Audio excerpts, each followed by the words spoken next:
Nabi Elia memberitahukan kematian Ahazia. Sesudah Ahab mati, maka memberontaklah Moab terhadap Israel. Pada suatu hari jatuhlah Ahazia dari kisi-kisi kamar atasnya yang ada di Samaria, lalu menjadi sakit. Kemudian dikirimnyalah utusan-utusan dengan pesan, "Pergilah, mintalah petunjuk kepada Baal-zerub, Allah di Ekron. Apakah aku akan sembuh dari penyakit ini?" Tetapi berfirmanlah malaikat Tuhan kepada Elia, orang Tisbe itu, "Bangunlah, berangkatlah menemui utusan-utusan raja Samaria dan katakan kepada mereka, apakah tidak ada Allah di Israel, sehingga kamu ini pergi untuk meminta petunjuk kepada Baal-zerub, Allah di Ekron? Sebab itu beginilah firman Tuhan, engkau tidak akan bangun lagi dari tempat tidur di mana engkau berbaring, sebab engkau pasti akan mati." Lalu pergilah Elia. Sesudah utusan-utusan itu kembali kepada raja, berkatalah ia kepada mereka, "Mengapa kamu kembali?" Jawab mereka kepadanya, "Ada seorang datang menemui kami dan berkata kepada kami, 'Pergilah, kembalilah kepada raja yang telah menyuruh kamu, dan katakanlah kepadanya, beginilah firman Tuhan, apakah tidak ada Allah di Israel, sehingga engkau meminta petunjuk kepada Baal-zerub, Allah di Ekron? Sebab itu engkau tidak akan bangun lagi dari tempat tidur di mana engkau berbaring, sebab engkau pasti akan mati.' Lalu berkatalah ia kepada mereka, 'Bagaimanakah rupa orang yang telah datang menemui kamu itu, dan yang mengatakan perkataan ini kepadamu?' Jawab mereka kepadanya, 'Seorang yang memakai pakaian bulu dan ikat pinggang kulit terikat pada pinggangnya.' Maka berkatalah ia, 'Itu Elia, orang Tisbe.' Sesudah itu disuruhnyalah kepada Elia seorang perwira dengan ke-50 anak buahnya. Orang itu naik menjumpai Elia yang sedang duduk di atas puncak bukit. Berkatalah orang itu kepadanya, 'Hai abdi Allah, raja bertitah, turunlah.' Tetapi Elia menjawab, katanya kepada perwira itu, 'Kalau benar aku ini abdi Allah, biarlah turun api dari langit memakan engkau habis dengan ke-50 anak buahmu.' Maka turunlah api dari langit memakan dia habis dengan ke-50 anak buahnya. Kemudian raja menyuruh pula kepada seorang perwira yang lain dengan ke-50 anak buahnya. Lalu orang itu berkata kepada Elia, 'Hai abdi Allah, beginilah titah raja, segeralah turun.' Tetapi Elia menjawab mereka, 'Kalau benar aku abdi Allah, biarlah turun api dari langit memakan engkau habis dengan ke-50 anak buahmu.' Maka turunlah api Allah dari langit memakan dia habis dengan ke-50 anak buahnya. Kemudian raja menyuruh pula seorang perwira yang ketiga dengan ke-50 anak buahnya. Lalu naiklah perwira yang ketiga itu, dan sesudah sampai, berlututlah ia di depan Elia serta memohon belas kasihan kepadanya. Katanya, 'Ya abdi Allah, biarlah kiranya nyawaku dan nyawa ke-50 orang hamba-hambamu ini berharga di matamu. Bukankah api sudah turun dari langit memakan habis kedua perwira yang dahulu dengan ke-50 anak buah mereka? Tetapi sekarang biarlah nyawaku berharga di matamu.' Maka berfirmanlah malaikat Tuhan kepada Elia, 'Turunlah bersama-sama dia, janganlah takut kepadanya.' Lalu bangunlah Elia dan turun bersama-sama dia menghadap raja. Berkatalah Elia kepada raja, 'Beginilah firman Tuhan, oleh karena engkau telah mengirim utusan-utusan untuk meminta petunjuk kepada Baal-zerub, Allah di Ekron, seolah-olah tidak ada Allah di Israel untuk dinyatakan firman-Nya, maka sebab itu engkau tidak akan bangun lagi dari tempat tidur di mana engkau berbaring, sebab engkau pasti akan mati. Maka matilah raja sesuai dengan firman Tuhan yang dikatakan Elia. Maka Yoram menjadi raja menggantikan dia di dalam tahun kedua zaman Yoram bin Yosafat, raja Yehuda, sebab Ahazia tidak mempunyai anak laki-laki. Selebihnya dari riwayat Ahazia, apa yang dilakukannya, bukankah semua itu tertulis dalam kitab sejarah raja-raja Israel? Elia naik ke sorga. Menjelang saat Tuhan hendak menaikkan Elia ke sorga dalam angin badai, Elia dan Elisa sedang berada di Gilgal. Berkatalah Elia kepada Elisa, "Baiklah, tinggallah di sini, sebab Tuhan menyuruh aku ke Betel." Tetapi jawab Elisa, "Demi Tuhan yang hidup dan demi hidupmu sendiri, sesungguhnya aku tidak akan meninggalkan engkau." Lalu pergilah mereka ke Betel. Pada waktu itu keluarlah rombongan nabi yang ada di Betel mendapatkan Elisa.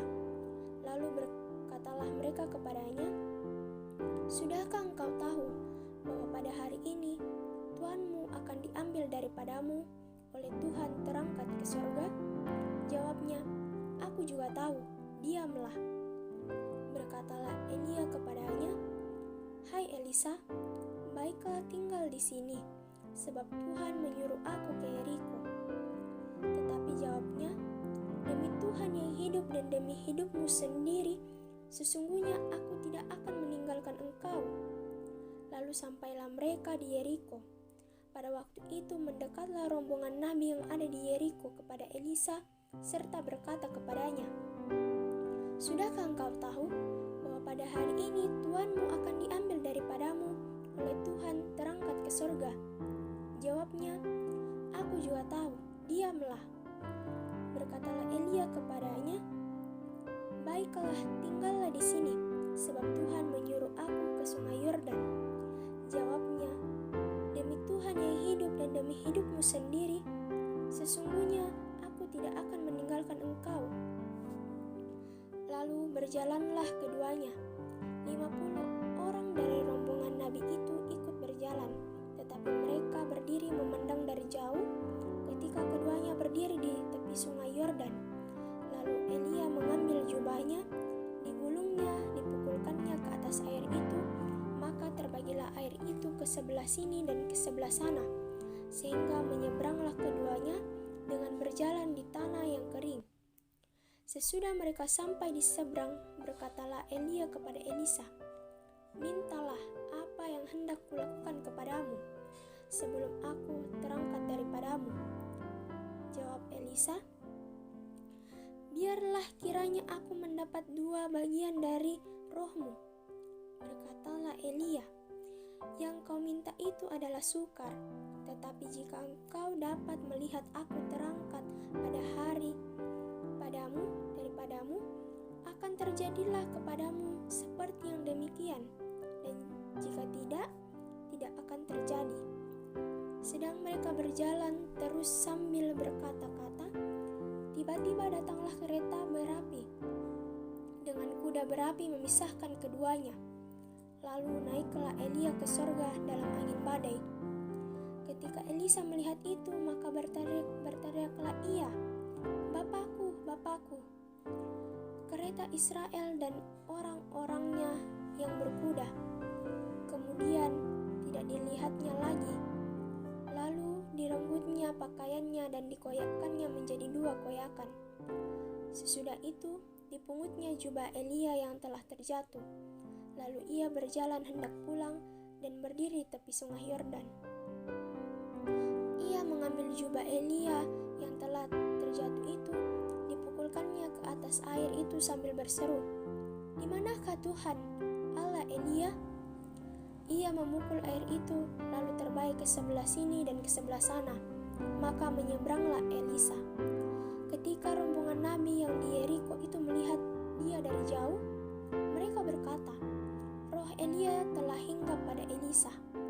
Mereka datang menemui dia, lalu sujud mereka kepadanya sampai ke tanah. Mereka berkata, "Coba lihat, di antara hamba-hambamu ini ada 50 orang laki-laki, orang-orang tangkas. Biarlah mereka itu pergi mencari tuanmu. Jangan-jangan ia diangkat oleh ke salah satu gunung atau ke dalam salah satu lembah?" Elisa menjawab, "Janganlah suruh pergi." Tetapi ketika mereka mendesak dia sampai memalukan, maka berkatalah ia, "Suruhlah pergi." Mereka menyuruh 50 orang. Orang-orang itu mencari 3 hari lamanya, tetapi tidak bertemu dengan Elia. Ketika mereka kembali kepada Elisa yang masih tinggal di kota Yeriko, berkatalah ia kepada mereka, "Bukankah telah kukatakan kepadamu, jangan pergi?" Berkatalah penduduk kota itu kepada Elisa, "Cobalah lihat, letaknya kota ini baik, seperti tuanku lihat, tetapi airnya tidak baik, dan di negeri ini sering ada keguguran bayi." Jawabnya, "Ambillah sebuah pinggan baru bagiku, dan taruhlah garam ke dalamnya." Maka mereka membawa pinggan itu kepadanya. Kemudian pergilah ia ke mata air mereka dan melemparkan garam itu ke dalam air serta berkata, "Beginilah firman Tuhan, telah kusehatkan air ini, maka tidak akan terjadi lagi olehnya kematian atau keguguran bayi." Demikianlah air itu menjadi sehat sampai hari ini, sesuai dengan firman yang telah disampaikan Elisa. Elisa pergi dari kesana ke Betel, dan hendak ia mendaki, maka keluarlah anak-anak dari kota itu, lalu mencemooh dia serta berseru kepadanya, "Naiklah botak, naiklah botak." Lalu berpalinglah ia ke belakang, dan ketika ia melihat mereka, dikutuknyalah mereka demi nama Tuhan. Maka keluarga 2 ekor beruang dari hutan, lalu mencabik-cabik dari mereka 42 orang anak. Dari sana pergilah ia ke Gunung Karmel, dan dari sana pula kembalilah ia ke Samaria. Yoram berperang melawan Moab. Yoram, anak Ahab, menjadi raja di Samaria atas Israel dalam tahun ke-18 zaman Yosafat, raja Yehuda. Dan ia memerintah 12 tahun lamanya. Ia melakukan apa yang jahat di mata Tuhan, tetapi bukan seperti ayahnya dan seperti ibunya. Ia menjauhkan tugu berhala Baal yang didirikan ayahnya. Namun demikian, ia masih berpaut kepada dosa Yerobeam bin Nebat yang mengakibatkan orang Israel berdosa pula. Ia tidak menjauhinya. Mesa, raja Moab, adalah seorang peternak domba. Sebagai upeti ia membayar kepada raja Israel 100.000 anak domba dan bulus dari 100.000 domba jantan. Tetapi segera sesudah Ahab mati, memberontaklah raja Moab terhadap raja Israel. Keluarlah raja Moab pada waktu itu dari Samaria. Lalu ia memeriksa barisan seluruh orang Israel. Selanjutnya ia menyuruh orang kepada Yosafat raja Yehuda dengan pesan, "Raja Moab telah memberontak terhadap aku. Maukah engkau bersama-sama aku berperang melawan Moab?" Jawabnya, "Aku akan maju, kita sama-sama, aku dan engkau, rakyatku dan rakyatmu, kudaku dan kudamu." Lagi ia berkata, "Melalui jalan manakah kita akan maju?"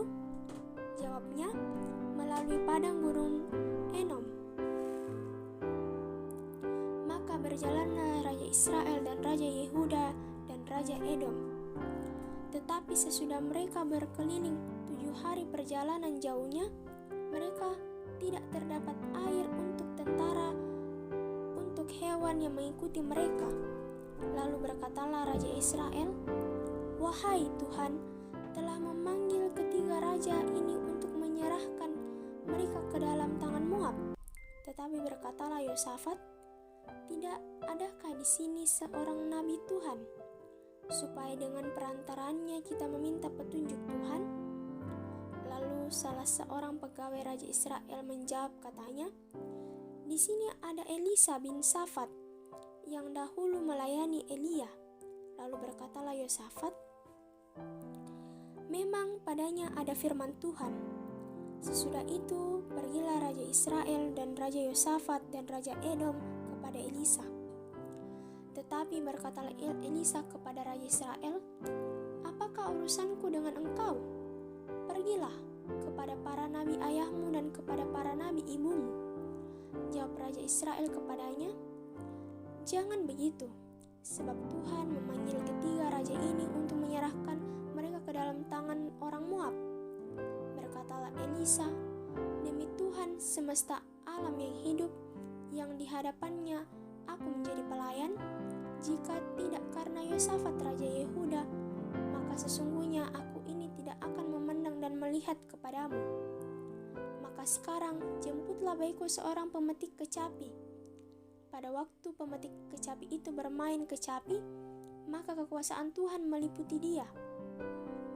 Kemudian berkatalah ia, "Beginilah firman Tuhan, biarlah di lembah ini dibuat parit-parit.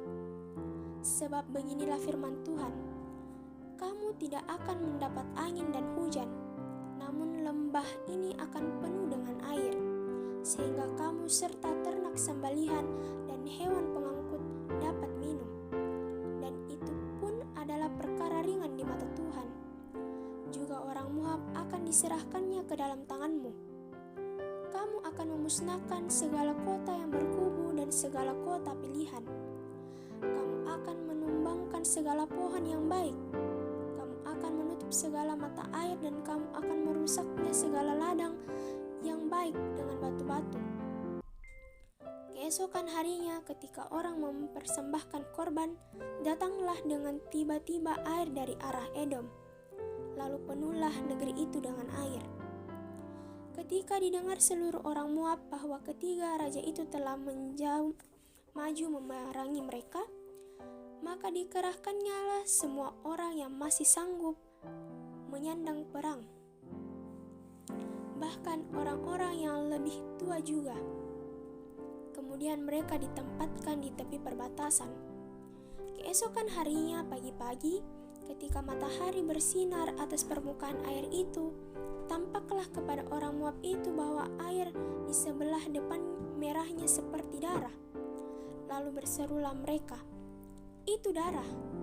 Tentulah raja-raja itu telah membunuh-bunuhnya. Yang seorang membunuh yang lain. Maka sekarang, marilah menjarah, hai orang-orang Moab. Tetapi ketika mereka sampai di perkemahan orang Israel, maka bangkitlah orang Israel itu lalu memukul orang-orang Moab, sehingga mereka lari dari situ, dan makin jauhlah mereka menerobos ke dalam Moab, sampai menewaskan orang-orang Moab itu. Mereka meruntuhkan kota-kota dan menutupi setiap ladang yang baik dengan batu, karena setiap orang melemparkan batu ke atasnya. Mereka menutup segala mata air dan menumbangkan segala pohon yang baik, sampai hanya Kir-Hezeret saja yang ditinggalkan. Tetapi kota ini ditembak oleh orang-orang pengumban dari segala penjuru.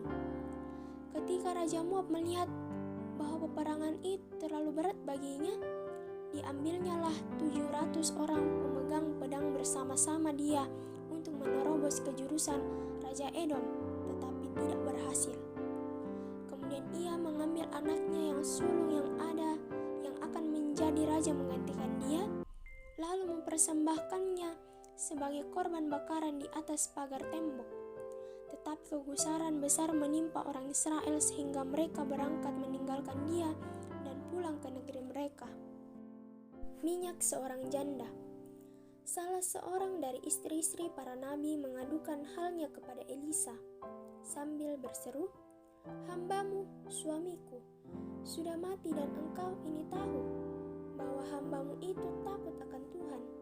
Tetapi sekarang penagih hutang sudah datang untuk mengambil kedua orang anakku menjadi budaknya." Jawab Elisa kepadanya, "Apakah yang dapat kuperbuat bagimu? Beritahukanlah kepadaku apa-apa yang kau punya di rumah."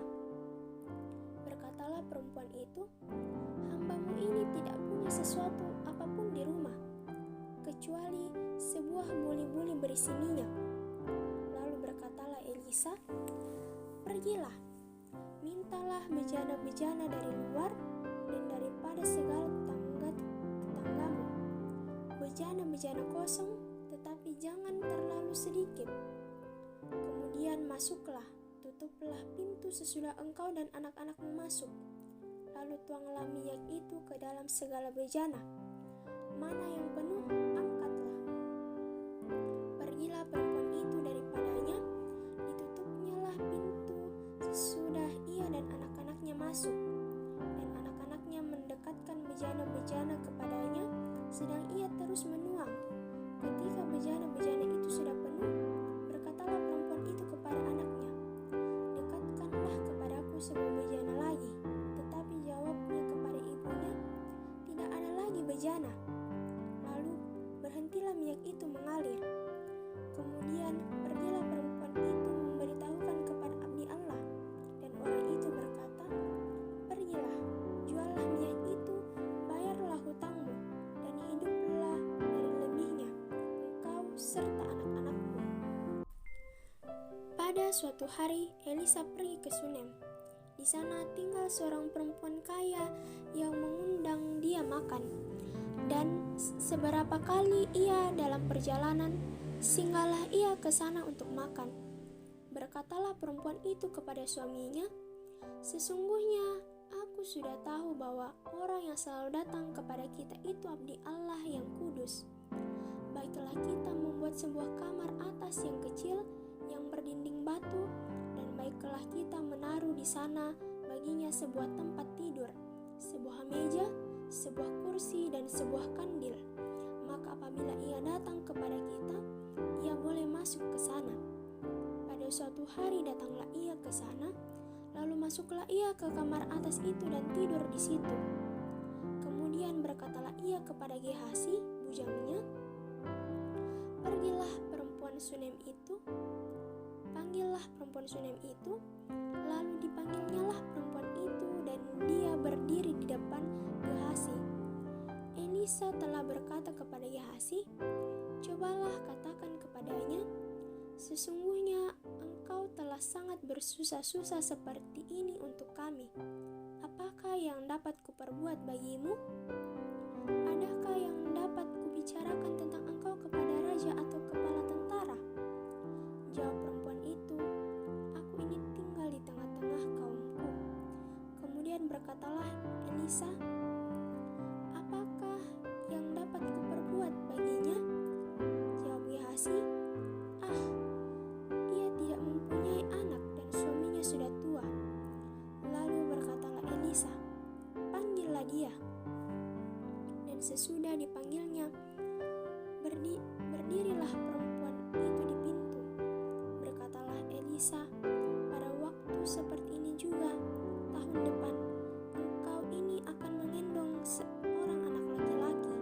Tetapi jawab perempuan itu, "Janganlah tuanku, ya abdi Allah, janganlah berdusta kepada hambamu ini." Mengandunglah perempuan itu, lalu melahirkan seorang anak laki-laki pada waktu seperti itu juga, pada tahun berikutnya, seperti yang dikatakan Elisa kepadanya. Setelah anak itu menjadi besar, pada suatu hari keluarlah ia mendapatkan ayahnya di antara penyabit-penyabit gandum. Tiba-tiba menjeritlah ia kepada ayahnya, "Aduh, kepalaku, kepalaku." Lalu kata ayahnya kepada seorang bujang, "Angkatlah ia dan bawa kepada ibunya." Diangkatnyalah dia, dibawanya pulang kepada ibunya. Duduklah dia di pangkuan ibunya sampai tengah hari, tetapi sesudah itu matilah ia. Lalu naiklah perempuan itu, dibaringkannyalah dia di atas tempat tidur abdi Allah itu, ditutupnyalah pintu dan pergi, sehingga anak itu saja di dalam kamar. Sesudah itu ia memanggil suaminya serta berkata, "Suruh kepadaku salah seorang bujang dengan membawa seekor keledai betina. Aku mau pergi dengan segera kepada abdi Allah itu, dan akan terus pulang." Berkatalah suaminya, "Mengapakah pada hari ini engkau hendak pergi kepadanya? Padahal sekarang bukan bulan baru dan bukan hari Sabat?" Jawab perempuan itu, "Jangan khawatir." Dipelaninya lah keledai itu dan berkatalah ia kepada bujangnya, "Tuntunlah dan majulah. Jangan tahan-tahan aku dalam perjalananku, kecuali apabila kukatakan kepadamu." Demikianlah perempuan itu berangkat dan pergi kepada abdi Allah di Gunung Karmel. Segera sesudah abdi Allah melihat dia dari jauh, berkatalah ia kepada Gehazi, bujangnya, "Lihat, perempuan Sunem itu datang." Larilah menyongsongnya dan katakanlah kepadanya, "Selamatkah engkau? Selamatkah suamimu? Selamatkah anak itu?" Jawab perempuan itu, "Selamat." Dan sesudah ia sampai ke gunung itu, dipegangnya lah kaki abdi Allah itu, tetapi Gehazi mendekat hendak mengusir dia. Lalu berkatalah abdi Allah itu, "Biarkanlah dia, hatinya pedih. Tuhan menyembunyikan hal ini daripadaku, tidak memberitahukannya kepadaku." Lalu berkatalah perempuan itu, "Adakah kuminta seorang anak laki-laki daripada tuanku? Bukankah telah kukatakan, jangan aku diberi harapan kosong?" Maka berkatalah Elisa kepada Gehazi, "Ikatlah pinggangmu, bawalah tongkatku di tanganmu, dan pergilah. Apabila engkau bertemu dengan seseorang, janganlah beri salam kepadanya, dan apabila seseorang memberi salam kepadamu, janganlah balas dia.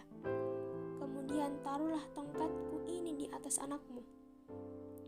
Tetapi berkatalah ibu anak itu, "Demi Tuhan yang hidup dan demi hidupmu sendiri, sesungguhnya aku tidak akan meninggalkan engkau." Lalu bangunlah Elisa dan berjalan mengikuti perempuan itu. Adapun Gehazi telah berjalan mendahului mereka dan telah menaruh tongkat di atas anak itu, tetapi tidak ada suara dan tidak ada tanda hidup. Lalu kembalilah ia menemui Elisa serta memberitahukan kepadanya. Katanya, "Anak itu tidak bangun." Dan ketika Elisa masuk ke rumah, ternyata anak itu sudah mati dan terbaring di atas tempat tidurnya. Sesudah ia masuk, ditutupnyalah pintu, sehingga ia sendiri dengan anak itu dalam kamar. Kemudian berdoalah ia kepada Tuhan. Lalu ia membaringkan dirinya di atas anak itu dengan mulutnya di atas mulut anak itu, dan matanya di atas mata anak itu, serta telapak tangannya di atas telapak tangan anak itu. Dan ketika ia meniarap di atas anak itu, maka menjadi panaslah badan anak itu. Sesudah itu, ia berdiri kembali dan berjalan dalam rumah itu, sekali ke sana, sekali ke sini. Kemudian meniaraplah pula lah ia di atas anak itu. Maka bersinlah anak itu sampai 7 kali, lalu membuka matanya. Kemudian Elisa memanggil Gehazi dan berkata, panggillah perempuan Sunem itu." Dipanggilnyalah dia, lalu datanglah ia kepadanya. Maka berkatalah Elisa, "Angkatlah anakmu ini." Masuklah perempuan itu, lalu tersungkur di depan kaki Elisa dan sujud menyembah dengan mukanya sampai ke tanah. Kemudian diangkatnyalah anaknya lalu keluar. Elisa kembali ke Gilgal pada waktu ada kelaparan di negeri itu. Dan ketika pada suatu kali rombongan nabi duduk di depannya, berkatalah ia kepada bujangnya, "Taruhlah kuali yang paling besar di atas api dan masaklah sesuatu makanan bagi rombongan nabi itu." Lalu keluarlah seorang dari mereka ke ladang untuk mengumpulkan sayur-sayuran. Ia menemui pohon sulur liar dan memetik daripadanya labu liar, serangkul penuh dalam jubahnya.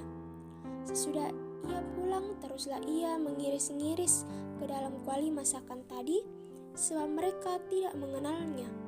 Kemudian dicendoklah dari masakan tadi bagi orang-orang itu untuk dimakan, dan segera sesudah mereka memakannya, Berteriaklah mereka serta berkata, "Maut ada dalam kuali itu, hai abdi Allah." Dan tidak tahan mereka memakannya. Tetapi berkatalah Elisa, "Ambillah tepung." Dilemparkannya lah itu ke dalam kuali serta berkata, "Cendoklah sekarang bagi orang-orang ini, supaya mereka makan." Maka tidak ada lagi sesuatu bahaya dalam kuali itu. Datanglah seorang dari Baal Salisa dengan membawa bagi abdi Allah roti hulu hasil yang yaitu 20 roti jelai serta gandum baru dalam sebuah kantong. Lalu berkatalah Elisa, "Berikanlah itu kepada orang-orang ini supaya mereka makan." Tetapi pelayannya itu berkata, "Bagaimana aku dapat menghidangkan ini di depan 100 orang?" Jawabnya, "Berikanlah kepada orang-orang itu supaya mereka makan, sebab beginilah firman Tuhan, orang akan makan, bahkan akan ada sisanya." Lalu dihidangkannya lah di depan mereka, maka makanlah mereka dan ada sisanya sesuai dengan firman Tuhan.